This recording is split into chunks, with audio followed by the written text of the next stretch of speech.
Socks. कहते हैं ना, बगल में चोरा गांव में डिंडोरा। मेरी स्थिति भी ऐसी ही थी।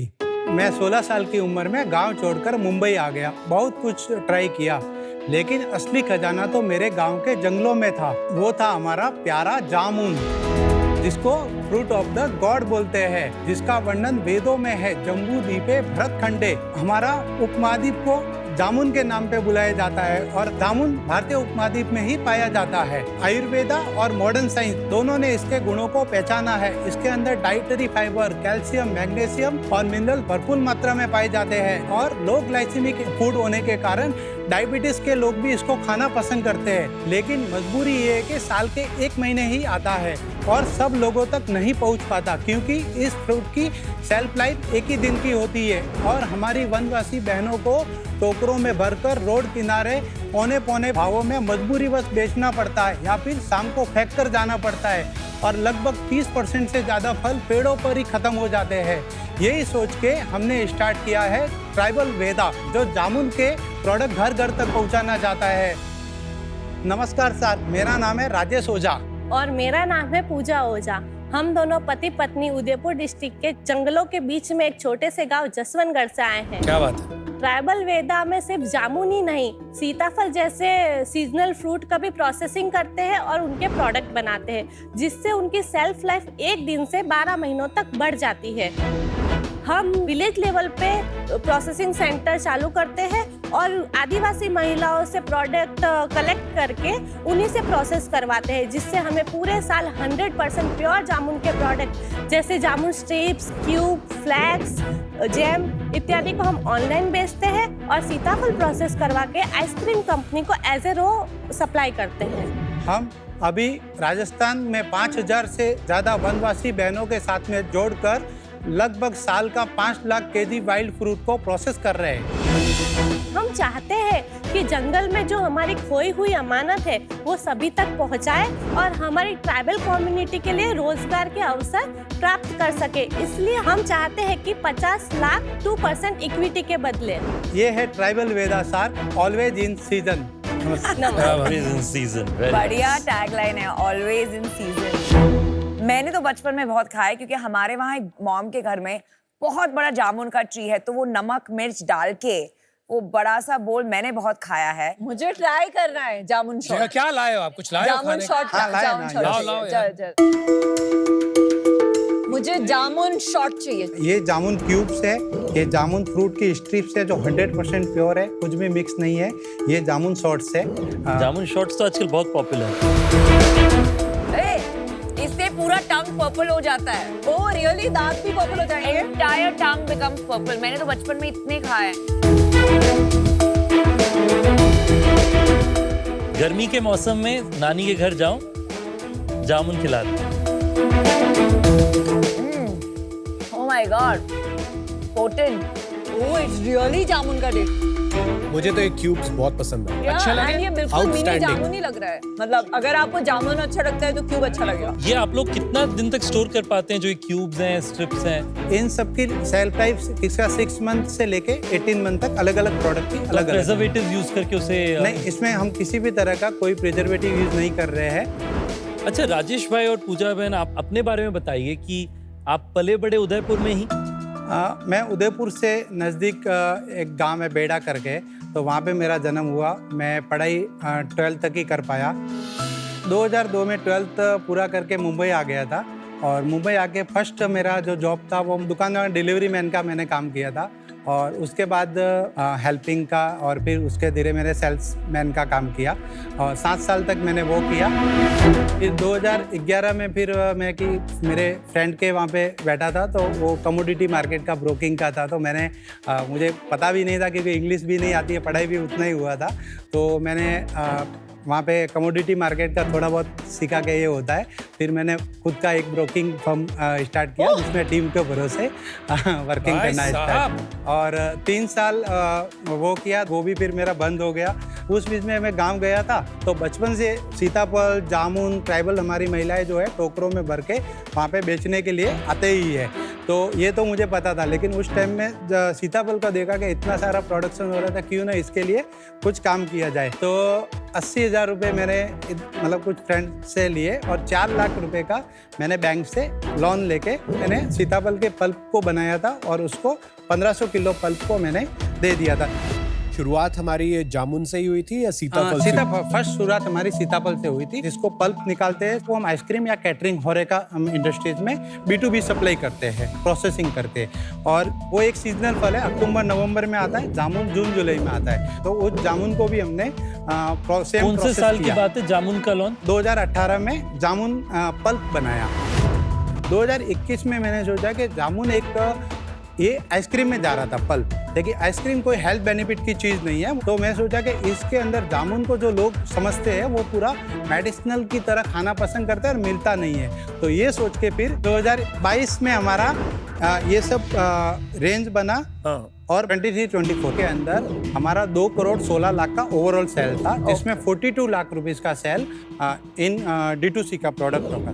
और अभी 24-25 ईयर टू डेट में B2B कितना और B2C कितना? 2 करोड़ का B2B और 91 लाख का D2C। पूरे साल कितनी होगी उसकी सेल? 1 करोड़ 80 लाख तक आराम से हो जाएगी। Yes। 4 गुना। फिर तो 4-5 गुना बढ़ गई। B2B कितनी होगी इस साल? लगभग 2-2.5 करोड़ के आसपास। अभी 2 हो चुका है। हाँ, 2 हो चुका है, 60-70 लाख और बढ़ेगा।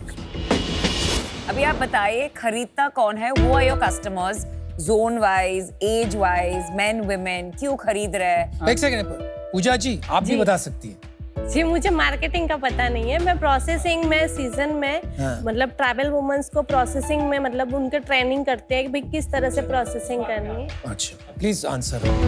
इन जो प्रोडक्टों के जो कस्टमर है मेजरली हमारे 35 से ऊपर के एज के कस्टमर है। Okay. उसको एक हेल्थ प्रोडक्ट की तरह लोग सोचते हैं जामुन को। कौन से पार्ट ऑफ इंडिया से ज्यादा लोग खरीद रहे हैं? अभी हमारा साउथ जो मुंबई रीजन हो गया, बेंगलोर रीजन हो गया, साउथ से हमारे ऑर्डर ज्यादा आते मुंबई हैं। एंड बैंगलोर आपका सेल्स का क्या परसेंटेज है? मुंबई के अंदर हम लगभग 40% के आसपास, बेंगलोर 20% सिटी की बात कर रहा हूँ। राजेश भाई, आपका चैनल डिस्ट्रीब्यूशन बताएंगे? इस साल हमारा मेजरली सेल, बाकी हमने बंद कर दिया, मार्केट प्लेसेस से हमारा 8 से 10% मुश्किल से सेल है। और जैसे 91 लाख रुपीस में 20 लाख रुपीस का हमारा जो रिटेल का है, कुछ फार्मर मार्केट है, इवेंट है, इस तरह की एक्टिविटी से है। और बाकी का हमारा वेबसाइट से जिसमें हम परफॉर्मेंस मार्केटिंग चला रहे हैं। हमारे पास खुद की टीम नहीं है, अब एजेंसी के थ्रू पूरा वर्किंग आप कर रहे हैं। अपना B2B बिजनेस का बताएंगे कि 2 करोड़ जो आप बेचते हैं उसमें लगभग कितना मुनाफा हो जाता है? 45 to 47% का ग्रॉस मार्जिन उसमें होता है। Very good. एंड B2C में? D2C में हमारा 70% से लेके 500 तक प्रॉफिट जाता है। तो ग्रोस मार्जिन कैसे कैलकुलेट होता है आपका? पूरे फॉरेस्ट के अंदर एक पूरा जो एरिया 100 किलोमीटर का, उधर नेचुरल ग्रोइंग जामुन ऑलरेडी हो रहे हैं। अच्छा। हम वहाँ पे ट्राइबल वुमेन के अलग अलग जो फॉरेस्ट के अंदर है ग्रुप बनाए हुए हैं, सेल्फ हेल्प ग्रुप जिसको बोलते हैं। उन वुमेन ग्रुप से हम लोग उनको कलेक्शन करते हैं। जामुन की जो कॉस्ट है वो हम 40 रुपीज़ के आसपास के कॉस्ट में उनसे खरीदते हैं। और वहाँ से हमारी वैन जाती है, वहाँ से कलेक्ट करते हैं। और हमारे नज़दीकी गांव में 10 कलेक्शन सेंटर है, तो वहाँ से एक गांव में हमारा छोटा प्रोसेसिंग सेंटर है, जहाँ पे 2 टन प्रोसेस करने की हमारी क्षमता है। जामुन 1 किलो से उसका सीड जब रिमूव होता है तो 2 किलो में 1 किलो पल्प तैयार होता है। तो 80 रुपीज़ उसकी कॉस्ट हो गई फ्रूट की। उसके बाद उसमें वेजेस लग गया, फ्रीजिंग कॉस्ट लग गई, तो 100 रुपीज़ के 20 रुपीज़ उसका वो बढ़ गया। 10 रुपये ट्रांसपोर्टेशन वगैरह लग गए, तो 110 रुपये के अंदर वो प्रोडक्ट 1 kg फ्रूट पल्प तैयार हो गया। और हम जो सेल करते हैं B2B में, वो 160 रुपीज़ के आसपास B2B में सेल करते हैं। लेकिन अब जब इनके प्रोडक्ट बना रहे, तो वो जो 160 रुपीज़ का पल्प बना है, उससे हम जब ड्राइंग करते हैं, आपको तो 110 का पड़ा ना? हाँ, 110 का जो पल्प है उसको हम जब ड्राइंग प्रोसेस में लेते हैं, तो उसमें ड्राई करने का प्रोसेस होगा, पैकेजिंग कॉस्ट होगा जो 20 रुपीज़ के आसपास है, वो और ऐड होगा। लेकिन हम किलो वाइज भी इनकी बात करें तो लगभग जामुन स्टिक हमारा लगभग 3500 रुपये केजी के हिसाब से वो सेल होता है। जो 110 रुपए का पल्प था उसको आप प्रोसेसिंग करके वैल्यू ऐड करके 3500 रुपए किलो। डायरेक्ट नहीं होता है, क्योंकि ड्राइंग करने में थोड़ा ड्राई भी होता है, तो उसमें लगे 10 किलो के पल्प में 1 किलो बना, तो लगभग 1500 रुपये 1600 रुपये के आसपास की कॉस्ट आई। लेकिन वो जो सेल होगा वो 3500 रुपये होगा।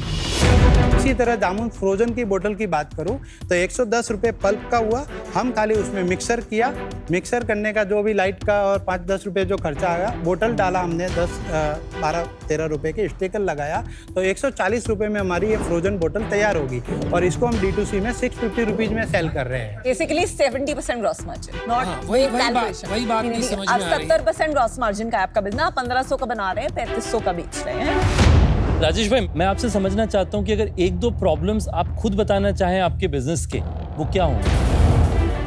अभी हमारा फिलहाल मार्केटिंग प्रॉब्लम एक बहुत बड़ा चैलेंज हो रहा है, क्योंकि उसमें मुझे पूरा पता नहीं है। ओके, एंड मार्केटिंग में अभी कितना डाल रहे हैं? इस साल 18 लाख रुपए 18 लाख। और एक्सपोर्ट की तरफ ये सब चीज़ें जो है तब आपने भी किया हमने export अभी तक नहीं कुछ? किया है। हम जिसको किसी को B2B भी दे रहे हैं तो वो खुद एक्सपोर्ट कर रहे हैं। राजेश जी, पूजा जी, आई थिंक अभी जो ये मार्केट है इसका इतना सब स्केल है कि फिगर आउट करना कि यहाँ पे हमारा प्रोडक्ट मार्केट फिट होगा कि नहीं, 35 से ज्यादा उम्र वाले लोग लेंगे एट स्केल और नॉट, फिगर आउट करना मुश्किल है। मेरा एक सजेशन है आपको, ट्राइबल विमेन की कहानी लिखिए। आपके पैक्स पे आपने कहीं मेंशन नहीं किया है, आप उनको एम्प्लॉयमेंट प्रोवाइड कर रहे हैं, आप जो मार्केटिंग कर रहे हैं आपकी पर्पस ड्रिवन होनी चाहिए, क्योंकि आपका पर्पस बहुत स्ट्रांग है। तो मैं आपको बेस्ट ऑफ लक बोलती हूँ कि आपकी मेहनत का आपको फल मिले और वो जामुन से भी मीठा हो। आई एम आउट, बट बेस्ट। इसमें 2 इश्यूज है मेरे। नंबर 1 इशू ये है कि ये जामुन जो है एक अक्वायर्ड टेस्ट है, मतलब बहुत लोगों को इसका टेस्ट शायद पसंद भी ना आए। आम का मैंने ये स्ट्रिप्स खाए हैं, लेकिन ये थोड़ा सा मुझे खाने में मुश्किल लगा एंड टेस्ट भी मुझे इतना पसंद नहीं आया। सेकेंडली टैम भी छोटा है, for that reason I am out. But thank you, आपने बचपन की यादें ताज़ा कर दी। मुझे ऐसा लगता है कि अभी के लिए शायद सिर्फ अगर अपना B2B बिजनेस आप बड़ा करें, आप साइज ही देख लीजिए ना अपना B2B और B2C बिजनेस में कितना अंतर है। मुझे लगता है आप 100 करोड़ का बिजनेस केवल ये B2B सप्लाई करके बना सकते हैं। उसके लिए आपको पैसों की भी नहीं जरूरत है, इक्विटी कैपिटल की जरूरत नहीं है, आपको वर्किंग कैपिटल की जरूरत होगी, जो बैंक भी देंगे, NBFC भी देंगे और बहुत सारे आजकल मार्केट में प्लेयर हैं जो देने को तैयार हो जाएंगे। आज मैं इससे बाहर हूँ, पर आपकी कहानी मुझे बहुत अच्छी लगी, बहुत इंस्पायरिंग लगी। मुझे लगता है बहुत लोग आपको देख के बोलेंगे हम भी कर सकते हैं। Wish you all the best. आप लोग का ओनरशिप कैसे डिवाइडेड है? मेरा 42% है और इनका 19% है और 10% ईसॉप पूल में है। Very good. और एक इन्वेस्टर ऑलरेडी हमारे है बेंजई 10 करके, और IIM कलकत्ता ने भी हमें इंक्यूबेशन का 7% उनका है और 15% एक और डायरेक्टर है अभी, जो ऑलरेडी उस टाइम में मैंने 2018 में बिल्कुल भी मेरे पास फंड नहीं था तो मैंने उनको लिया था। कितना पैसा लिया था? उनसे ओनली 20 लाख रुपीज़, मतलब थोड़ा थोड़ा करके लिया। और अभी हमारे साथ में जीरोदा नया इन्वेस्टमेंट कर रहे हैं 2.5 करोड़ का, और उनका पोस्ट मनी 17.5 करोड़ की वैल्यूशन है। Congratulations. और ये टर्म शीट आ गई है आपके पास? उनका ड्यू डिलिजेंस प्रोसेस हो गया है, तो टर्म शीट अभी ये मतलब कुछ पॉइंट्स है उनके, उसके तो बाद आएगा। उनके बाद आएगा। अच्छा यार सुनिए, अच्छा लगा आपसे मिलकर, लेकिन मुझे लग रहा है कि यार ये थोड़ा सा महीन काम है राइट नाउ, आगे जाके शायद बढ़ेगा, बट मुझे समझ में नहीं आ रहा मैं क्या वैल्यू इसमें ऐड करूँगा एट दिस स्टेज, राइट? तो I think I will be out for that reason. Rajesh ji, Pooja ji, I am very sorry. आपकी बिजनेस में मुझे कुछ चैलेंजेस नजर आते हैं। मुझे लगता है कि आपका टाइम छोटा है, आपको थोड़ा अपने प्रॉफिट्स के नंबर्स उतनी क्लैरिटी से पता नहीं है, मार्केट प्लेसेस में आपका बिजनेस इतना सक्सेसफुल हो नहीं पाया। पर मुझे लगता है कि आप दोनों मुझे पसंद हो बहुत। आप दोनों की ना एबिलिटी है कि आप लोग किसी भी कठिन समय में आपको डाल दो, आप टर्न अराउंड करते हो। मैं आपके ऊपर बैठ लूंगा, मैं इन्वेस्ट करूंगा आपकी कंपनी में। मुझे लगता है कि आपका टाइम बढ़ाया जा सकता है एक्सपोर्ट के द्वारा। B2B और होरेका सेगमेंट पे हमें ज़्यादा ध्यान देना चाहिए, और स्पेसिफिकली हमारे खुद के होटल्स में कई बार मैं देखता हूँ कि जामुन शॉट्स कुछ हमारे होटल्स के रेस्टोरेंट्स में अवेलेबल हैं, तो मुझे लगता है अपॉर्चुनिटी। तो मैं आपको ऑफर देता हूँ 50 लाख रुपए जो आपने मांगा, पर क्योंकि इसमें बहुत मेहनत लगेगा, क्योंकि छोटा बिजनेस है आज और इसको काफी बड़ा करना है आगे, तो मैं आपसे 2% की जगह 7.5% की रिक्वेस्ट करूँ। ऑलरेडी जो वैल्यूशन है वो मतलब 17.5 तो हो चुका है। मैं तो आपको 50 लाख 10-15% के लिए देने वाला था, तो ऑफर इज गुड। आपका काउंटर बताइए। 1 करोड़ रुपए दे दीजिए 5% पे, मतलब वैल्यूशन को डाउन नहीं कर सकते बस, बाकी 20 करोड़ की वैल्यूएशन आप कह रहे हैं। मेरा फाइनल ऑफर है आपके लिए कि 50 लाख रुपए जो आपने रिक्वेस्ट किया, मैं उसे 5% के लिए इन्वेस्ट करूँ। उसके अंदर में हम उसे स्ट्रक्चर कर सकते हैं कि जितना आपका राउंड ऑफ वैल्यूएशन है 17-17.5 करोड़, उतने में मैं इक्विटी इन्वेस्ट करूँगा, और बाकी जैसे आपने अपने साथ डायरेक्टर लेकर के आए आपको सपोर्ट करने के लिए, वो आप मुझे एडवाइजरी की तरह दे सकते हैं, जिससे मैं आपको आपके होरेका बिजनेस और टीम बिल्डिंग और लिंक बनाने में मदद करूँगा। तो मैं आपको अपना ऑफर क्लियरली बता देता हूँ। 50 लाख 2.8% के लिए, और उसके साथ साथ 2.2% का एडवाइजरी इक्विटी।